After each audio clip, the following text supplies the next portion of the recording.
본 방송에서 제공하는 투자 정보는 투자 판단에 대한 조언입니다. 방송에서 제공하는 주식의 가치, 가격 상승 및 가격 하락에 대해서는 방송사에서 보장하지 않습니다.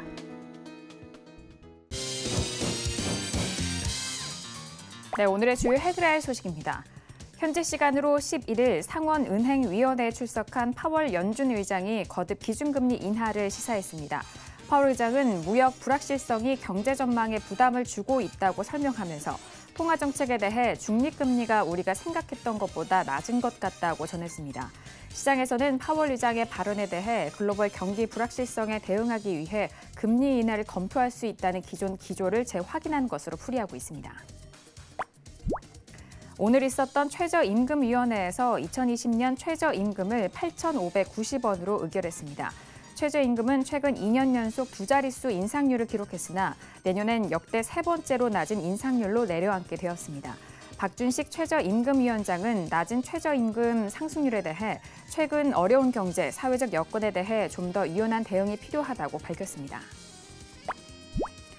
오늘 SKC 코오롱 PI 지분 매각설에 대한 코스닥 시장 본부의 조회 공시 요구에 SKC와 코오롱인더는 SKC 코오롱 PI 지분 매각에 대해 현재 검토 중이라고 답변했습니다.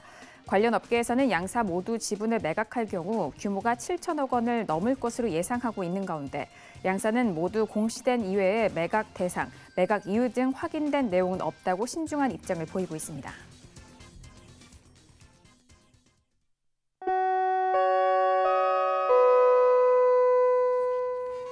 네, 안녕하세요. 평택채널 정석투자 김은혜입니다. 앞서 헤드라인 뉴스를 통해서 들으셨다시피 간밤 뉴욕 증시 파월 의장이 상원위원회에 출석한 이후에 금리 인하 가능성에 대한 부분을 재차 시사하면서 이에 상승으로 이어간 상황입니다. 다우지수가 사상 최고치로 마무리가 된 상황인데요. 코스피 지수도 4거래일 연속 상승세를 이어갔습니다. 장 후반에 외국인의 매수가 매도로 돌아서면서 추가 상승은 하지는 못했지만 선물 시장에서는 대량 매수세가 들어오면서 지수 상승을 견인한 상황입니다. 시가총액 상위 종목들의 대부분도 좋은 흐름을 이어간 상황이고요. 코스닥 시장 역시 상승세를 이어가면서 1% 넘는 금요일장의 상승세로 마무리가 된 상황입니다. 자, 이렇게 모두 양 지수에 대한 정리 마무리 지었는데요. 오늘도 정석투자 함께 하시면서 오늘 시장에 대한 정리와 그리고 다음 주 우리 시장에 대한 대응 전략까지도 꼼꼼하게 확인해 보시길 바라겠습니다. 그럼 오늘 시장의 흐름 다시 한번 정리합니다. 시사해 보시죠. 네, 오늘 코스피 지수는 전일 대비 0.29% 상승한 2086.66에 장을 마쳤습니다.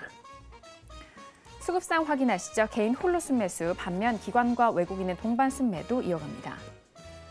코스피 시가총액 상위 종목 확인하시죠. 삼성전자는 연일 상승 흐름을 이어갑니다. 오늘 강보합권 유지가 되면서 46,300원에 장을 마쳤고요.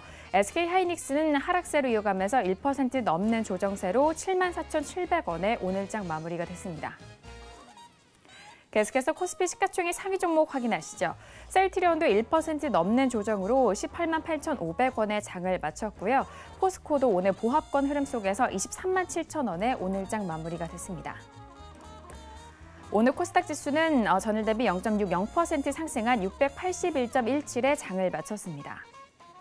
수급상 확인하시죠. 개인과 외국인의 동반 순매수, 반면 기관 홀로 순매도 이어갑니다. 코스닥 시가총액 상위 종목 확인하시죠. 셀트리온 헬스케어는 약보합 마감 속에서 52,700원에 장을 마쳤고요. 신라제는 반등을 이어가면서 0.78% 상승한 45,150원에 장을 마쳤습니다. 계속해서 코스닥 시가총액 상위 종목 확인하시죠. 메디톡스도 0.07% 보합권 흐름에서 41만 4,700원에 장을 마쳤고요. 휴젤은 2.37% 상승한 37만 9천원에 오늘장 마무리가 됐습니다. 네, 본격적으로 금요일장 정석투자 시작합니다. 오늘 저녁은요, 봉추 선생님과 함께합니다. 봉추 선생님 안녕하세요. 네, 안녕하세요. 네, 반갑습니다. 자, 앞서서 헤드라인 뉴스를 통해서도 들려드렸습니다만 10일과 11일 양일에 거쳐서 하원과 상원 증언에서 파월 의장이 금리 인하 가능성을 재차 시사를 하고 있는 상황입니다. 오늘 외국인의 수급이 현물에서는 좀 매도로 돌아섰지만 선물 시장에서는 계속해서 강한 매수가 들어오고 있는데요. 양 시장에 대해서 오늘 어떻게 보셨을까요? 네, 어제와 비교하면은 조금 약해진 그런 시장 흐름인 것 같은데요. 사실 오늘도 강했다고 볼 수가 있겠습니다. 어제 이미 반등이 꽤 나와서 오늘 추가 반등이 쉽지 않은 그런 상황이었죠. 장중에 조금 조정을 받기도 했었는데요. 결국은 반등하면서 마감을 했습니다. 어쨌든 단기적인 흐름 자체가 쉽게 그렇게 빠질 만한 그런 상황이 아니다 그렇게 볼 수가 있겠는데요. 뭐 여러 가지 그런 그 조건들이 부합하기 때문에 그런 상황이 아닌가 생각을 합니다. 계속해서 말씀을 드렸었지만 단기적으로는 외국인들의 선물 수급을 조금 볼 필요가 있을 것 같습니다. 최소한 그런 여러 가지 상황을 봤을 때는 단기적으로는 좀 버틸 만한 그런 흐름이 나오고 있는데요. 특히 미국 시장이 굉장히 강하죠. 그런 흐름 때문에 영향을 받은 그런 모습이고요. 그리고 미국 시장은 지금 강한 흐름이 나올 수밖에 없겠죠. 기대감이 좀 만발했다 그렇게 볼 수가 있겠는데요. 금리 인하에 대한 기대감 이런 것들이 있는데 사실 주식시장이 뭐 기대감만 갖고 다 간다고 하면은 좋겠죠. 그리고 이미 그런 것들이 시장에 조금 반영된 그런 상태이긴 합니다. 다만 아직까지 그 금리 인하를 결정할 그런 시간이 좀 여유가 있지 않습니까? 그렇기 때문에 계속해서 이 기대감을 가지고 계속 그 지수를 좀 붙들고 있는 그런 흐름인 상황이고요. 어제 같은 경우에는 역시 파월 의장의 어떤 그런 연설이나 이런 것들이 크게 작용을 했다고 볼 수가 있겠습니다. 전반적인 상황을 봤을 때는 미국의 지수의 위치 이런 것들은 상당히 위태로운 그런 흐름이 아닌가 생각을 합니다. 왜냐하면은 역시 역사상 최고가를 계속 경신을 하고 있는데요. 그렇게 계속 가기에 부담스러운 상황이거든요. 그런데 계속해서 간다는 것이죠. 이런 것들이 부담으로 작용할 수는 있는데 어쨌든 잘 버티는 흐름이 나오고 있습니다. 그래서 이게 뭐 계속해서 가준다면 좋겠지만은 그럴 가능성이 그렇게 크지는 않을 것 같습니다. 그리고 중요한 건 한국 시장인데요. 한국 시장은 전반적으로 상황이 좋지 않아요. 외국인들의 어떤 자금 동향이나 이런 것들도 특히 좋지 않고요. 그리고 한국에 대한 자체적인 어떤 그런 불안감들이 크다는 것이죠. 그런 것들이 특히 원달러나 이런 부분에서 많이 드러난다고 볼 수가 있겠습니다. 그리고 외국인들 자금도 빠져나가는 그런 상황이기 때문에 추세적으로 봤을 때는 역시 좋지 않은 흐름이 나오는 그런 상황이 벌어지고 있다. 그렇게 볼 수가 있겠습니다. 다만 단기적인 흐름을 봤을 때는 최소한 조금 버티는 흐름이 나오고 있기 때문에 그런 것들은 뭐 적당히 활용을 하시면 될 것 같고요. 어제도 말씀을 드렸었지만은 지수는 뭐 2100선 가까이 정도까지는 반등이 나오지 않을까 그렇게 말씀을 드렸었는데 그런 흐름으로 좀 가고 있는 그런 상황이에요. 그래서 뭐 그렇게 좀 보시면은 충분하다 말씀을 드리겠습니다. 오늘 시장을 전체적으로 보면은 지수가 반등하고 종목들도 조금 움직였지만은 전반적으로는 눈치를 보면서 버티는 흐름이 나왔다 그렇게 볼 수가 있겠습니다. 그래서 현재 상태가 딱 그 정도라고 보시면 될 것 같고요. 해외 증시가 조금 더 강하다고 그러면은 조금 더 반등할 수 있는 흐름 그리고 해외 증시가 약한 흐름으로 변했을 때는 조금 낙폭이 커질 수 있는 그런 흐름 정도라고 볼 수가 있겠습니다. 어쨌든 오늘 시장은 그나마 잘 버텼다. 뭐 그 정도로 총평을 할 수가 있을 것 같습니다.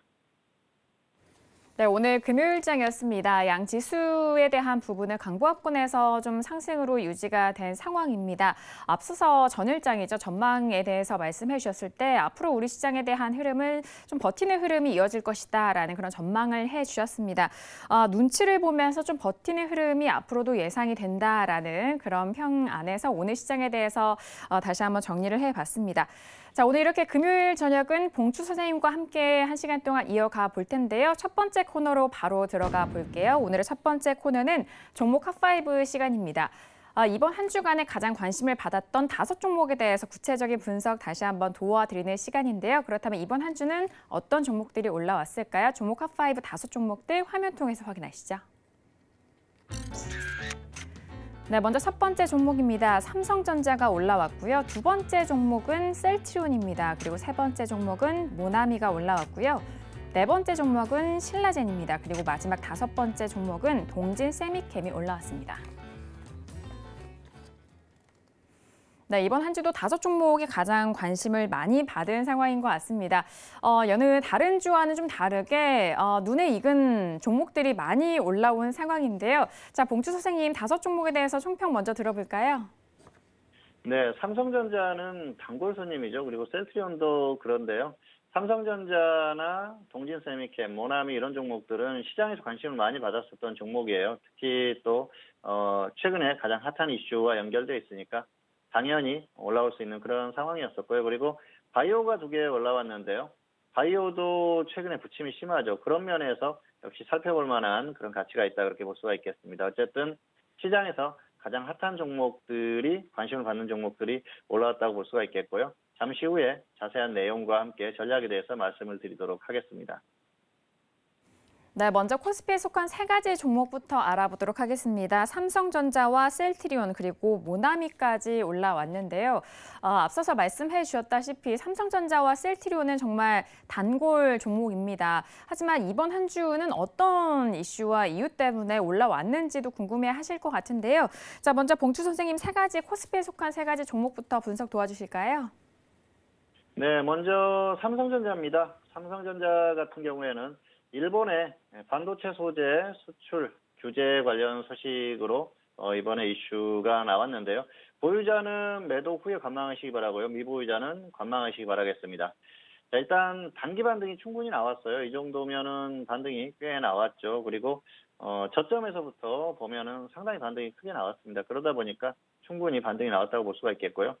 단기적으로는 사실 반등이 나올 만한 그런 상황은 아니었는데 반등이 나오고 있어요.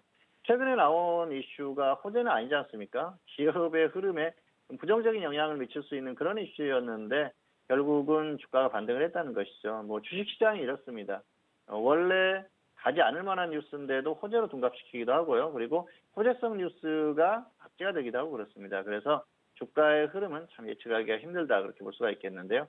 삼성전자가 상승을 해야만 되는 그런 상황이었다 그렇게 볼 수가 있겠죠. 어쨌든 삼성전자가 반등을 했고요. 단기 반등 충분히 나왔기 때문에 뭐 이 정도면은 충분하다고 볼 수가 있겠습니다. 그리고 보유하지 않는 분들은 굳이 무리할 필요가 없겠죠. 더 가더라도 그렇게 하시는 게 나을 것 같습니다. 그리고 보유자들도 적당히 정리를 하고 관망을 하시는 게 좋을 것 같습니다.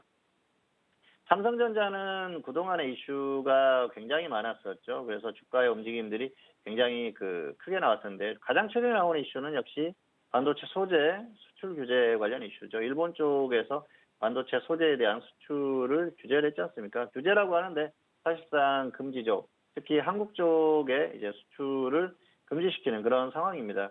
규제 자체가 결국은 정부의 승인을 얻어야 되기 때문에 힘들다는 것이죠. 규제를 하면서 수출을 못하게 하는 그런 상황이지 않습니까? 이런 상황으로 인해서 주가의 움직임 이런 것들이 나오는 것이죠. 삼성전자나 SK하이닉스의 입장에서는 상당히 중요하죠. 그렇기 때문에 굉장히 좀 중요한 문제가 아닌가 생각을 합니다. 어쨌든 관심 있게 계속 지켜봐야 될 그런 상황이고요. 일본 쪽에서 아베 총리가 직접적으로 보복의 성격이 있다. 뭐 그렇게 대놓고 거의 그런 뉘앙스를 풍겼지 않습니까? 그러니까 일본 쪽에서는 약간 좀 보복적인 성격이 있다고 생각을 할 수가 있을 것 같습니다.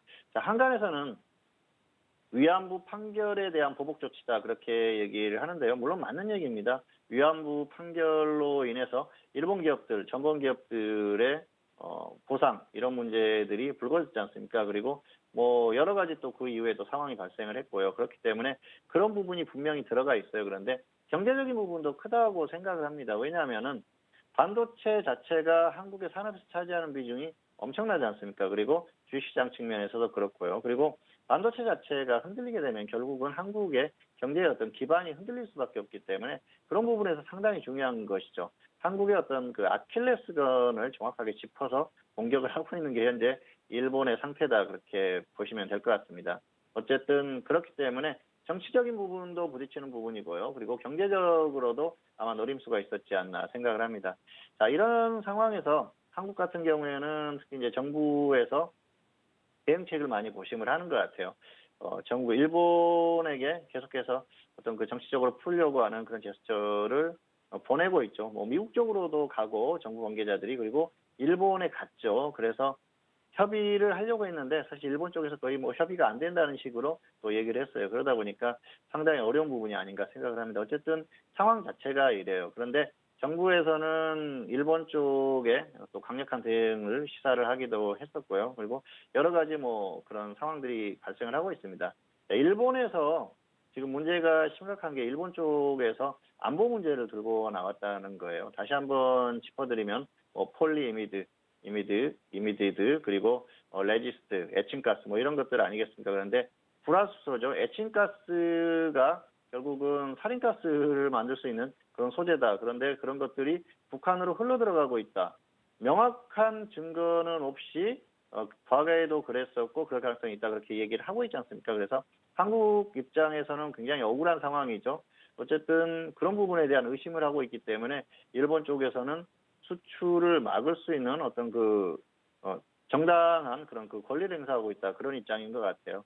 그게 사실이라고 그러면은 당연한 입장이겠죠. 그런데 사실은 그런 명확한 근거라든지 이런 것들이 없는 상태이기 때문에 한국으로서는 억울함을 표시를 할 수밖에 없고요. 그리고 일본이 지금 취하고 있는 이런 행동에 대해서 여러 가지 좀 조치를 강구를 하는 것 같습니다. 국제사회에도 고소를 하고요. 그리고 WTO라든지 이런 쪽에 제소도 생각을 하고 그런 여러 가지 상황들을 하고 있는데요.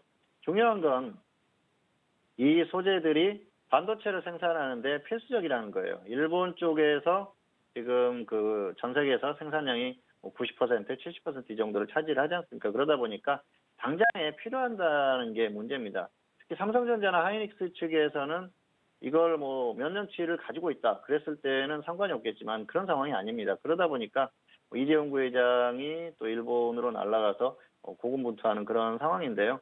특별한 해결책이 없는 것 같아서 상당히 안타까운 그런 상황입니다. 어쨌든 잘 해결이 되기를 바라는데 쉽지 않은 그런 흐름이고요. 일본 같은 경우에는 정확하게 뭔가 장기적인 그런 전략을 가지고 아마 이런 행동을 하지 않나 생각을 합니다. 그리고 또 계속해서 품목이라든지 이런 것들을 확대할 가능성도 있고요. 여러 가지 지금 상황 자체가 좋지 않다는 것이죠. 그리고 이 에칭가스나 이 부분에 대해서 다른 쪽에서 다른 국가에서 다 공급을 받을 수 있지 않나 그렇게 생각을 하는 것 같습니다. 그리고 러시아 쪽에서도 보라스를 본인들이 공급할 수 있다.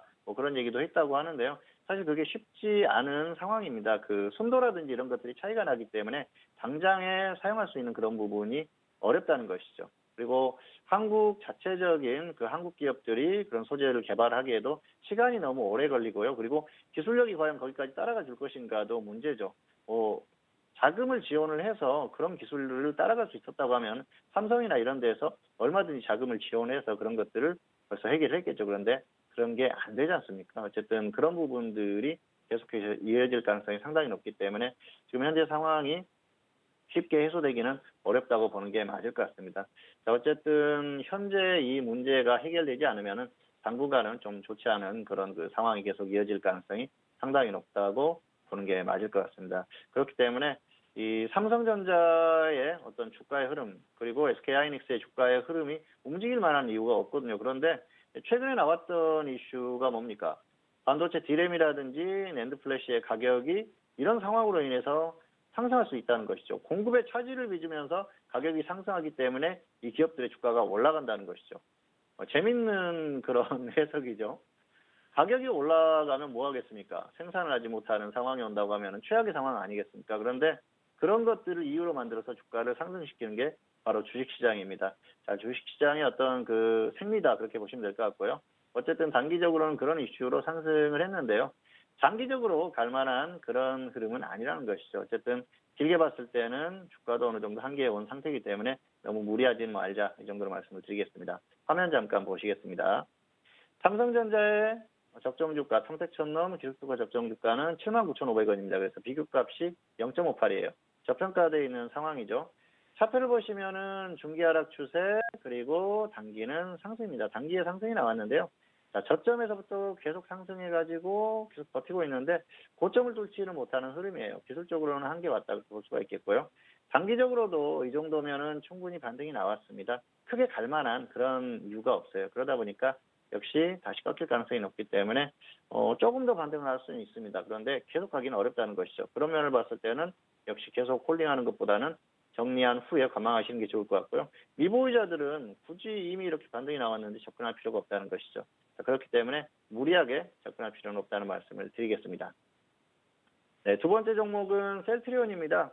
셀트리온은 코스피 의약품 업종에 있는 바이오주 중에 대표적인 종목이죠. 최근에 경쟁회사 관련한 그런 이슈로 주가가 움직이는 그런 상황이에요. 어쨌든 보유자는 홀딩 후에 매도하시기 바라고요. 미보유자는 관망하시기 바랍니다. 보유자는 주가가 이미 낙폭이 너무 커요. 여기에서 던지는 게 의미가 없다는 것이죠. 그래서 홀딩했다가 반등이 나와주거나 아니면은 확실하게 빠졌을 때 정리를 하시기 바랍니다. 자, 셀트리온은 경쟁 기업들에 대한 그런 그 이슈로 지금 움직임이 나오고 있습니다. 가장 최근에 나왔던 이슈가 글로벌 제약회사죠. 암제니, 레미케이드 바이오시밀러에 대한 유럽 허가 신청을 철회했다. 그런 이슈가 나왔습니다. 자, 유럽 허가 신청을 철회했다고 하면은 호재성 뉴스다 그렇게 볼 수도 있을 것 같은데요. 시장에서는 압제로 받아들였습니다. 왜냐하면은 유럽에 허가 신청을 하지 않고 미국 쪽에 집중을 하겠다 그렇게 받아들이는 것 같습니다. 미국 시장에서의 어떤 그 경쟁이 더 심해질 수 있는 그런 가능성이 생겼다 그렇게 보는 것 같습니다. 어쨌든 그런 면에 있어서 주가가 좋지 않은 흐름을 보였었고요. 최근에 급락하는 흐름을 보였습니다. 자, 두 번째 이슈는 프레스티지 바이오가 셀트리온의 계약 파트너죠. 먼디파마와 계약을 했다는 소식입니다. 그런데 유럽에 있어서 허세틴 바이오시밀러에 대한 그런 그 계약을 체결을 했다는 것이죠. 어쨌든 그런 것들은 단기적으로는 좀 악재가 되는 것 같아요. 셀트리온 측에서는 그 이 계약을 체결한 국가들을 보면은 셀트리온이 체결한 그 국가들과 다르다. 그래서 겹치지 않기 때문에 상관이 없다 이렇게 얘기를 하는 것 같은데요. 기본적으로는 좀 악재성 이슈로 흐름이 나오는 것 같습니다. 어쨌든 그런 부분에 있어서 주가가 좋지 못한 그런 흐름이 나오는 그런 상황이고요.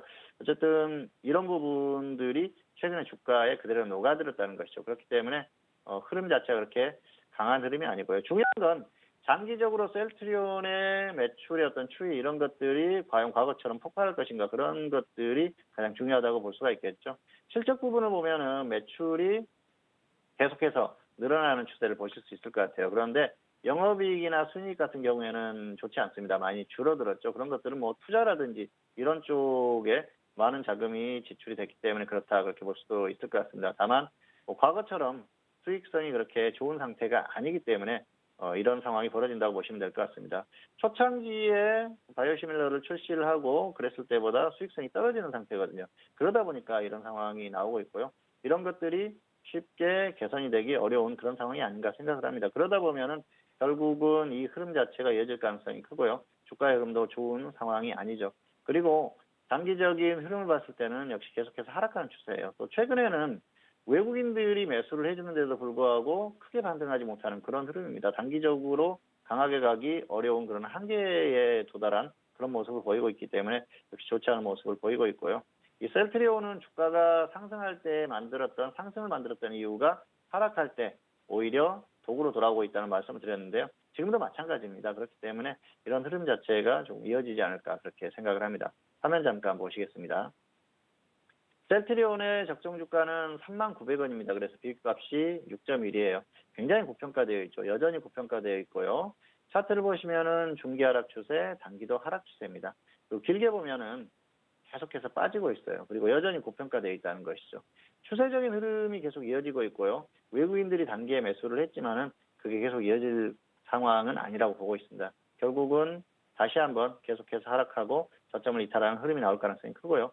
개인적인 의견입니다만은 역시 다시 한번 이 10만 원대가 깨지는 주가의 흐름을 볼 가능성이 충분히 있다 그렇게 생각을 하고 있습니다. 그래서 이런 장기적인 전망을 봤을 때는 무리할 필요가 없다는 것이죠. 어쨌든 흐름 자체가 좋지 않고요. 바이오가 좋지 않습니다. 그리고 지수의 흐름도 불안한 흐름으로 가기 때문에 결과적으로는 좋지 못한 흐름을 보일 가능성이 높기 때문에 무리하지 말자. 이 정도로 정리를 하도록 하겠습니다. 세 번째 종목은 모나미입니다. 모나미 같은 경우에도 역시 최근에 일본 이슈로 애국 테마주로 분류가 됐어요. 보유자는 홀딩후에 매도하시기 바라고요. 미보유자는 조정 시에 접근하시기 바랍니다. 자, 모나미가 최근에 강세를 보이고 있죠. 일본의 수출 규제 관련한 이슈로 움직임이 나오고 있습니다. 애국 테마라고 말씀을 드렸는데요. 일본 쪽에서 수출 규제를 들고 나오면서 한국 쪽에서는 일본 제품에 대한 불매 운동을 하고 있어요. 그래서 그게 뭐 인터넷상으로나 여러 가지로 번지고 있죠. 최근에 여행주라든지 이런 쪽에서 상당히 좋지 못한 그 흐름을 보이고 있지 않습니까? 걱정도 하고요. 그리고 그런 것들이 또 수혜를 입는 그런 종목이 속출을 하고 있습니다. 그 중에 하나가 바로 모나미인데요. 모나미 같은 경우에는 문구류를 생산하는 기업 아닙니까? 그러다 보니까 뭐 국산 볼펜이라든지 이런 것들에 대한 애용을 할 가능성이 높고 그럼으로 인해서 주가나 실적이나 좋아질 것이다. 그렇게 기대를 하는 것 같습니다. 다만 기대감이에요. 그냥 기대감이고 여기에서 실적이 제대로 나오는지는 상황을 지켜봐야 됩니다. 그리고 과연 이 문구 쪽에서 얼마나 실적이 좋아질지에 대한 생각을 좀 해볼 필요가 있을 것 같아요. 상당히 불투명하다는 것이죠. 그리고 매출이 뭐 성장하면 얼마나 성장을 하겠습니까? 그렇기 때문에 이게 수혜를 입는다고 하더라도 그렇게 아주 크지는 않을 것이다. 그렇게 보고 있는데요. 어쨌든 시장이 이렇습니다. 실제로 나오는 실적이나 이런 것과 상관없이 주가가 움직일 수 있는 뭔가 포인트가 있다면은 움직인다는 것이죠. 그리고 지금 가장 핫한 어떤 이슈에 의한 종목이기 때문에 모나미 같은 경우에는 당분간 움직임이 나올 가능성이 상당히 큽니다. 그래서 우리는 이런 흐름이 나왔을 때 적절히 이용하면은 그만이다. 그렇게 말씀을 드릴 수가 있을 것 같습니다. 자, 기업의 가치 그리고 정말 제대로 실적이나 이런 것들이 나오는지 그런 것과 별개로 주가가 움직인다면은 적당히 이용을 하자는 것이죠. 어쨌든 그렇게 보시면은 되는 종목이라고 말씀을 드릴 수가 있을 것 같고요. 화면 잠깐 보시겠습니다. 자, 모나미 같은 경우에는 적정 주가가 6,600원입니다. 그래서 비교값이 0.59예요. 저평가되어 있는 상태죠. 차트를 보시면은 중기 상승, 중기 하락 추세입니다. 아직까지는. 아마 하루만 더 지나면 상승 추세가 변할 것 같고요. 그리고 또 단기는 상승 추세입니다. 단기에 급등을 했었죠.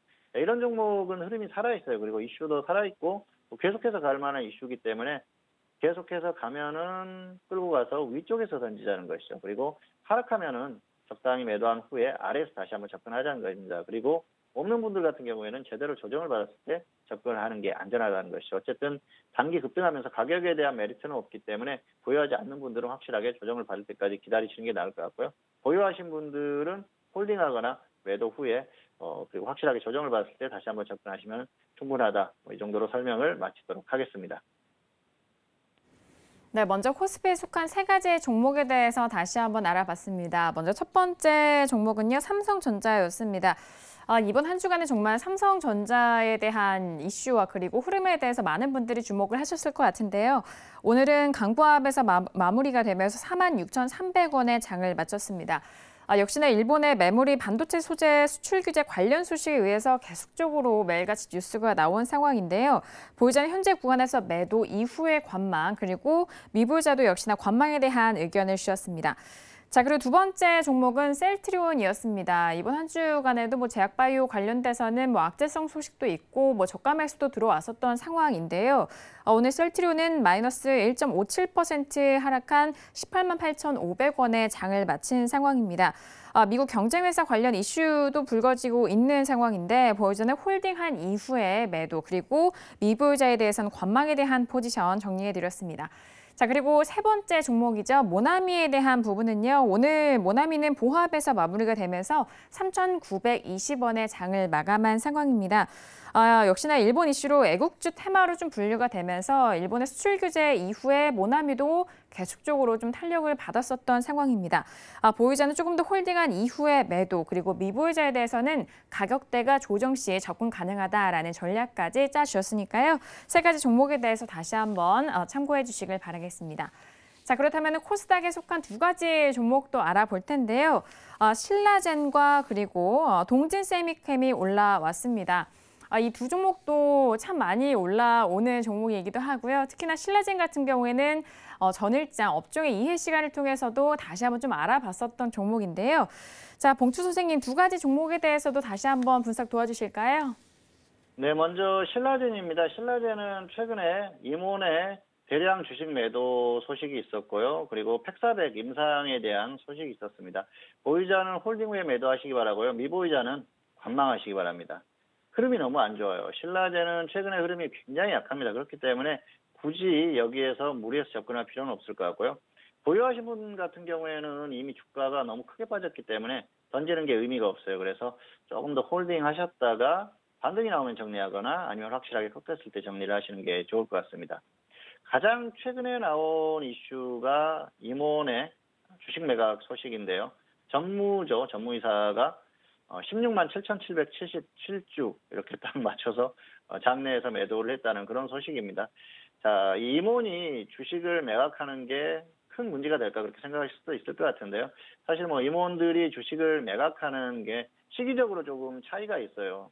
시장의 흐름이 좋고 주식이 굉장히 흐름이 좋습니다. 그러면은 고점이나 좀 많이 상승했을 때 매도를 할 수도 있어요. 왜냐하면은 주가가 많이 올랐으니까 또 팔고 다시 살 수도 있거든요. 그런데 지금 같은 경우에는 주가가 완전히 무너지는 상태예요. 이런 상황에서는 이렇게 임원들이 매도한다거나 했을 때는 주가가 힘을 쓰지 못합니다.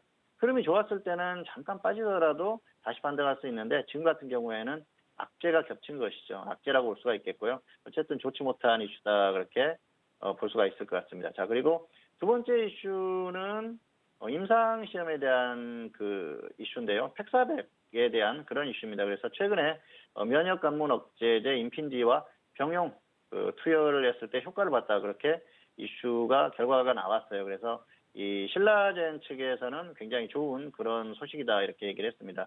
그동안 면역 관문 억제제 같은 경우에는 효과를 보는 경우가 거의 없었다고 합니다. 그래서 이번에 뭐 팩사백과 병용 투여를 해서 효과를 본 게 굉장히 뭐 어떤 그 큰 그런 그 결과다 그렇게 얘기를 하는 것 같습니다. 그러면서 호재성 뉴스로 둔갑을 시켰는데요. 사실 주가 흐름에는 크게 이렇게 호재로 나오지는 않는 것 같습니다. 사실 그동안 이 신라젠이라는 종목이 계속해서 기대감으로 움직였었던 종목 아닙니까? 팩사백의 어떤 임상에 대한 기대감, 신약에 대한 기대감 그런 것들로 주가가 엄청나게 움직였었거든요. 그런데 이제 시장에서는 이런 것들이 식상하다는 것이죠. 제대로 결과가 나오거나 정말 주가가 계속해서 상승할 만한 그런 이슈가 아니라고 하면 움직임이 나오지 않는다는 것이죠. 그래서 지금 같은 어떤 흐름이 나오지 않나 생각을 합니다. 어쨌든 흐름 자체가 너무 약합니다. 그래서 없는 분들 같은 경우에는 무리해서 접근할 필요가 없을 것 같고요. 그리고 보유하신 분들은 지금 같은 경우에는 좀 더 홀딩 하시는 게 낫다 말씀을 드리겠습니다. 화면 잠깐 보시겠습니다. 네, 신라젠인데요. 신라젠의 적정 주가는 11,300원입니다. 비교값이 3.9예요. 고평가되어 있는 그런 상태죠.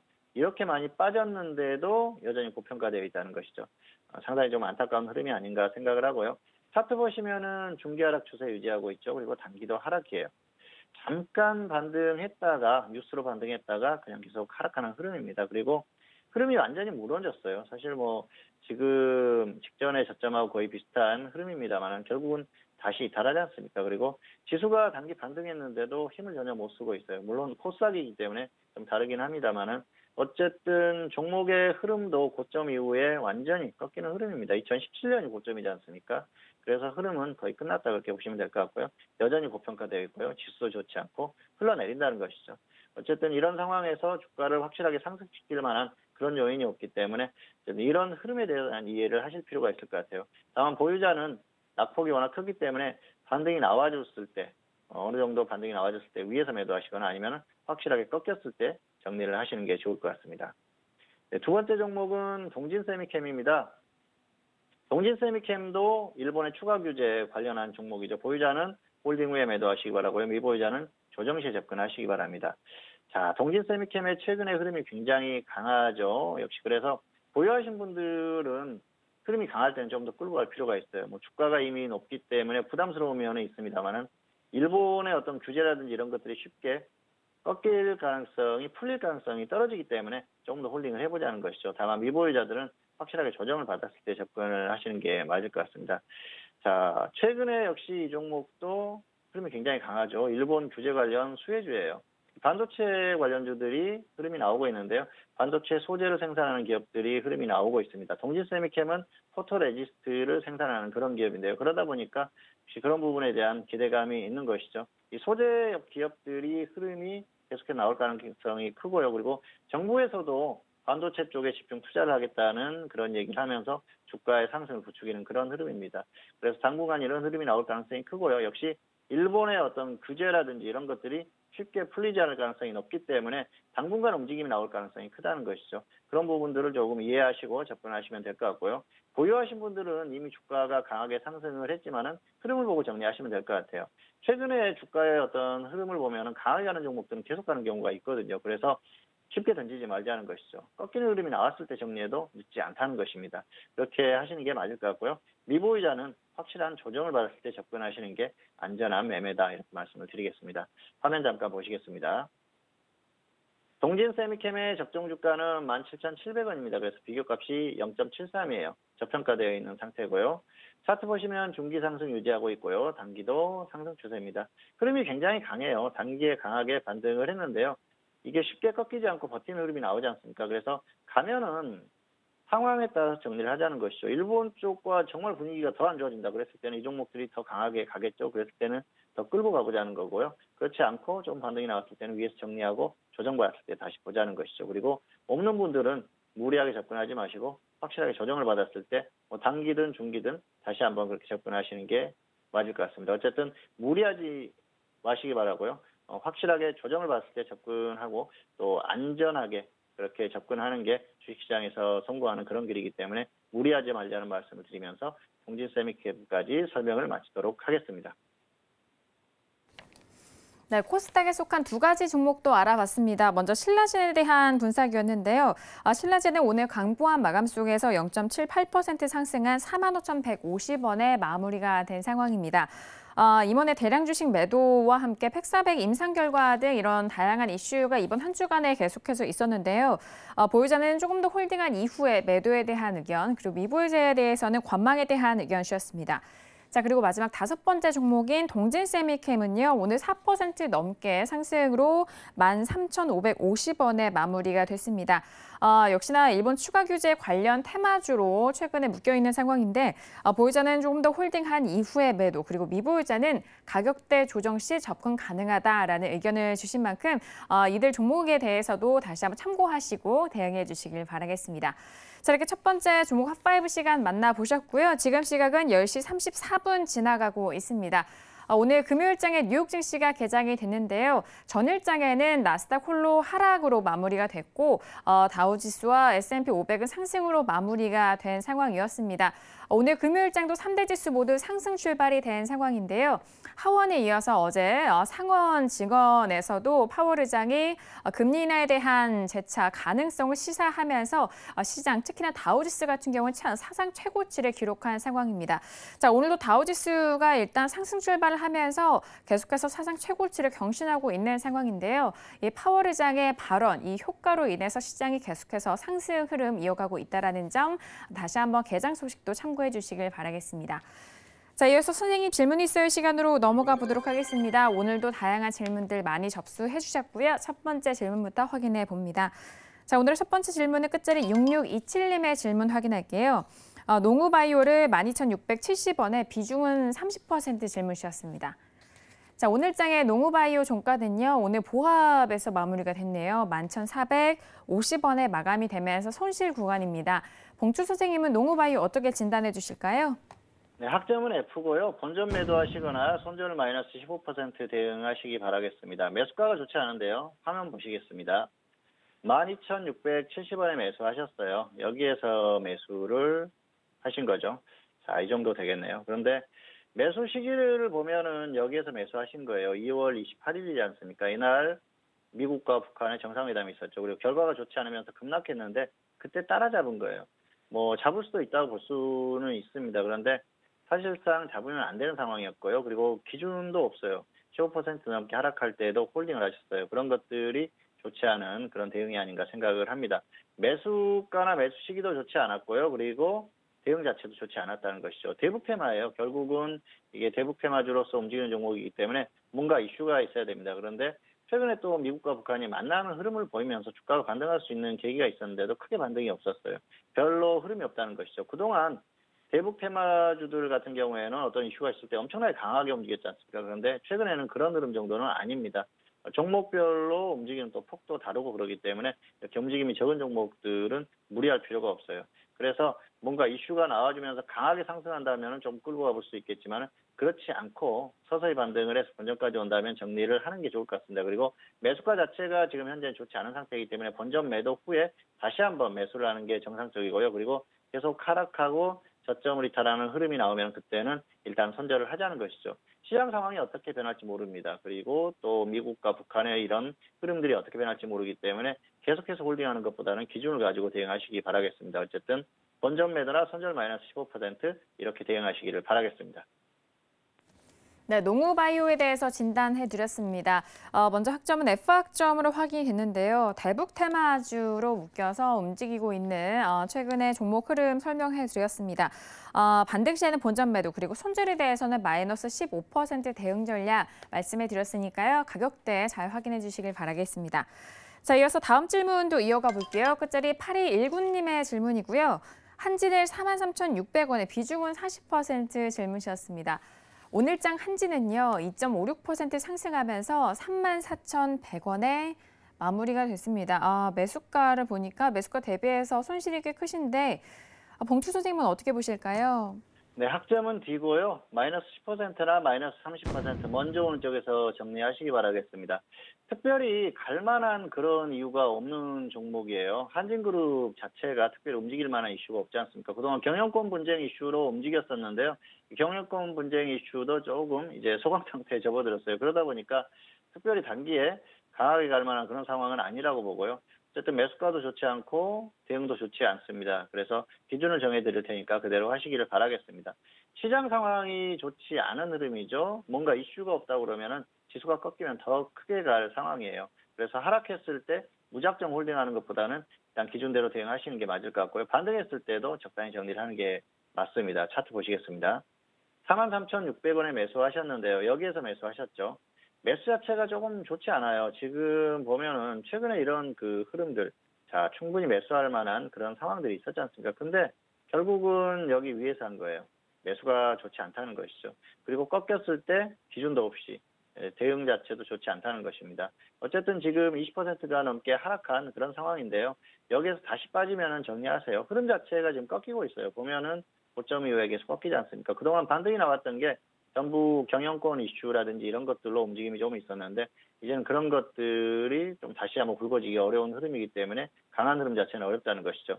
어떤 사유에서든지 반등이 나와주면은 마이너스 10%에 정리하시기 바랍니다. 본전까지 거리가 멀기 때문에 본전 고집하다가 결국은 다시 꺾일 가능성이 크기 때문에 그렇습니다. 그리고 더 하락했을 때는 손절 마이너스 30% 후에 관망하자는 것이죠. 시장의 흐름도 좋지 않기 때문에 이런 종목들 같은 경우에는 지수가 좋지 않으면 계속 빠질 가능성이 큽니다. 일단 단기로 정리를 하시고요. 그리고 당분간 관망하시는 게 좋을 것 같습니다. 네, 한진에 대해서 진단해 드렸습니다. 현재 손실 구간이신데요. 본전 생각보다는 최대한의 반등을 이용해서 나오자라는 의견이십니다. 마이너스 10% 또는 마이너스 30% 먼저 오는 가격대에 대응해 주시길 바랄게요. 자, 이어서 다음 질문 이어가 볼게요. 끝자리 1022님의 질문입니다. 빅텍을 매수가 2,910원에 비중은 10% 질문 주셨습니다. 오늘장 빅텍은요, 1.60% 상승하면서 2,855원에 마무리가 됐는데요. 매수가 대비해서는 소폭 손실 구간입니다. 어떻게 진단해 주실까요? 네, 학점은 B고요. 플러스 20% 수익 노려보시거나 더 하락하면 2,600원에 한번 추가하세요. 그리고 나서 추가되면 손절 마이너스 10%, 수익은 플러스 20% 이상 이렇게 보시기 바랍니다. 화면 잠깐 보시겠습니다. 2,910원에 매수하셨죠. 여기에서 하셨는데요. 매수가는 이 정도면 괜찮습니다. 자, 고점 이후에 충분히 조정을 받았고요. 기술적으로 접근할 만한 그런 상황이었었죠. 다만 최근에 이제 미국과 북한이 다시 만나면서 분위기가 좀 화기애애해지면서 그러면서 좀 밀렸어요. 근데 그런 상황에 비해서는 주가가 크게 밀리지 않았죠. 주가가 이미 가격 멜트가 발생을 했다는 것입니다. 그래서 여기에서는 아주 크게 밀릴 가능성은 떨어진다 그렇게 볼 수가 있겠는데요. 지금 방위산업주는 그렇습니다. 북한과 미국의 어떤 또 변수가 발생한다고 했을 때는 급등할 가능성이 있고요. 그리고 하락한다고 하더라도 낙폭이 작죠. 그랬을 때는 손절은 짧게 하면 되고요. 수익을 노렸을 때는 좀 크게 노릴 수 있다는 것이죠. 어쨌든 매수 자체가 나쁘지 않기 때문에 반등이 나오면은 상황을 봐서 대응하시기 바랍니다. 20% 이상이라고 말씀을 드렸는데 혹시 급등한다 하면은 끌고 가보는 것도 가능하고요. 그리고 하락했을 때는 2,600원에 한번 추가를 하자는 것이죠. 이 정도면 충분히 추가할 수 있습니다. 비중이 작기 때문에 한번 추가하셔서 단가를 확 낮추고요. 그리고 나서 하락하면은 손절 10% 짧게 대응하면 되고요. 상승하면 20% 이상 상황을 봐서 대응을 하자는 것이죠. 어쨌든 지금 같은 경우에는 한 번 정도는 접근해 볼 만한 그런 상황이 아닌가 생각을 하고요. 미국과 북한이 엄청난 결과를 내지 않는 한 이 그 방위산업주들이 크게 빠질 만한 그런 상황은 아니기 때문에 좀 변수에 대비한 그런 대응도 가능하다고 생각을 합니다. 기술적으로 매수를 잘 하셨기 때문에 기준대로만 대응하시면 크게 무리가 없을 것 같습니다.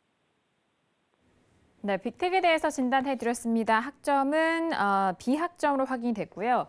현재 반등을 해서 수익에 대해서는 20% 이상의 목표가 설정해 드렸고 또는 2,600원에 좀 단가 낮추시는 추가 매수 좀 하셔서 단가 낮추신 이후 손절 마이너스 10% 그리고 수익 역시 20% 이상의 대응 전략 말씀해 드렸습니다.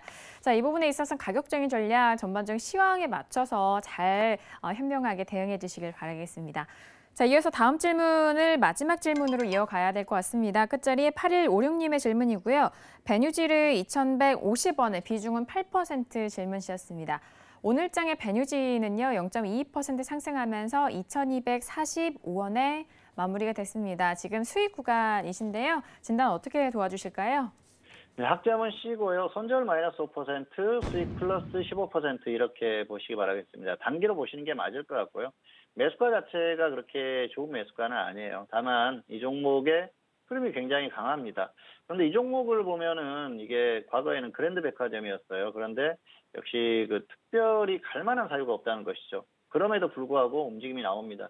자, 이런 종목들의 특징은 가면은 은근히 계속 가요. 그런데 한번 꺾였을 경우에는 낙폭이 크다는 것이죠. 그런 것들에 대비한 대응이라고 보시면 될 것 같고요. 지금 같은 경우에는 고점 부근에서 매수를 했기 때문에 길게 수익을 노리기보다는 일단 단기에 짧은 수익을 노리는 게 낫겠다 말씀을 드리고 싶습니다. 차트 보시겠습니다.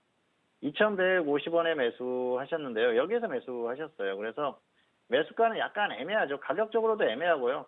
사실은 조금 이렇게 기회가 있었어요. 이런 데나 아니면은 뭐 급등하고 나서 좀 기다렸다가 매수를 해야 되는데 약간 서두른 감은 있습니다. 안 올 수도 있습니다만은 이 정도가 맞다는 것이죠. 어쨌든 가격적으로 크게 나쁘지는 않습니다. 기술적으로는. 그런데 좀 그 약간 애매한 구간에서 매수를 했다고 볼 수가 있겠고요. 길게 흐름을 보시면은 계속 상승이 나왔어요. 그래서 특별한 뭐 어떤 부침이 없이 계속해서 흐름이 나오는 상황인데요. 특별히 갈 만한 사유가 없으면서도 간다는 것이죠. 장기적으로 상승을 했고요. 자, 이런 종목들은 은근히 계속 갈 수도 있습니다. 그런데 지금 같은 경우에는 불안한 상황이죠. 지수의 흐름도 불안하고 그리고 지수가 정말 크게 꺾인다고 하면 결국은 가기가 힘들거든요. 그런 여러 가지 상황을 봤을 때는 역시 길게 대응하는 건 아니다 말씀을 드리겠습니다. 그리고 매수가 자체가 장기적인 추세에서 고점 부분이기 때문에 단기 대응이 맞다고 봅니다. 어쨌든 손절 마이너스 5%, 수익 플러스 15% 이렇게 짧게 보시고요. 특별하게 계속 갈 만한 호재성 어떤 그 이슈라든지 모멘텀이 없는 상태이기 때문에 단기로만 대응을 하시기를 바라겠습니다. 그리고 당분간 관망하시는 게 좋을 것 같습니다. 네, 베뉴지에 대한 진단이었습니다. 학점은 C학점으로 확인이 됐고요. 손절은 마이너스 5% 그리고 수익은 15% 대응 전략 말씀해 드렸습니다. 짧게 보셔라라는 그런 말씀이신데요. 단기 대응으로 지금 이 종목에 대해선 대응하는 것이 더욱더 유효하다라는 전략까지 참고해 주시길 바라겠습니다. 자, 오늘도 선생님 질문 있어요 시간을 통해서 다양한 질문들에 대한 상담 도와드렸습니다. 말씀드린 내용에 대해서는 투자 판단에 대한 조언이고요. 해당 상품의 가치와 수익률을 보장하지 않는다는 점 다시 한번 이해해 주시길 바라겠습니다. 자, 오늘 금요일장이었습니다. 양 지수는 상승으로 이번 한 주간을 마감을 한 상황인데요. 오늘 간밤 뉴욕 증시 지금 개장 자체로는 계속해서 상승으로 출발이 된 상황입니다. 그렇다면 다음 주 우리 시장에 대한 전망은 어떻게 보실지 궁금한데요. 자, 봉추 선생님 다음 주 우리 시장 어떻게 전망하실까요? 네, 앞에서도 언급을 하셨지만은 미국 시장이 상당히 강하죠. 미국 시장을 보면은 한국 시장이 계속 가야 되는데요. 그러지 못하는 흐름이에요. 다만 단기적인 여러 가지 흐름을 봤을 때는 상황을 종합했을 때는 버티기 정도는 가능하다고 봅니다. 그리고 어제도 언급했지만은 2100선 언저리 혹은 소폭 돌파하는 그 정도의 흐름까지는 가능하다고 봐요. 다만 가격적으로 이제 어느 정도 한계 구간까지 거의 도달을 했습니다. 그래서 그 한계적인 수치를 2100선 정도로 보고 있는 상태고요. 그렇기 때문에 크게 갈 만한 그런 상황까지는 나오지 않는다 그렇게 예상을 하고 있습니다. 어쨌든 다음 주 초반에는 조금 더 버티고 소폭 더 반등할 수 있는 그런 흐름 정도가 가능하다고 보고요. 그리고 가격에 대한 그런 부담을 느낄 수 있는 한계 구간이기 때문에 이후에는 조금씩 조정을 받는 그런 흐름이 유력하다 볼 수가 있겠습니다. 어쨌든 지금 같은 경우에는 버티고 반등을 시도한 후에 조정을 받을 가능성이 있다. 그리고 지수의 어떤 구간 이런 것들을 봤을 때 크게 갈 만한 상황이 아니기 때문에 너무 무리한 대응은 하지 않기를 바라겠습니다. 네, 오늘 같은 흐름으로 앞으로 좀 버티기가 가능하지만 가격적인 한계 구간이 다를 것이다라는 말씀과 함께 소폭 반등 시도 이후 조정세가 예상이 된다라는 다음 주 전망에 대해서 말씀해 드렸습니다. 자, 오늘 금요일장 봉추 선생님과 함께 했는데요. 함께 해주신 봉추 선생님과는 여기서 인사 나누도록 하겠습니다. 오늘 말씀 감사합니다. 감사합니다. 네, 오늘 저희가 준비한 소식과 내용은 여기까지입니다. 저희 정석투자 방송은요, 서울경제TV 홈페이지를 통해서도 다시 확인할 수가 있으니까요. 많이 활용해 주시길 바라겠습니다. 그럼 저희는 다음 주 이 시간에 다시 돌아오도록 할게요. 함께해 주신 여러분 오늘도 고맙습니다.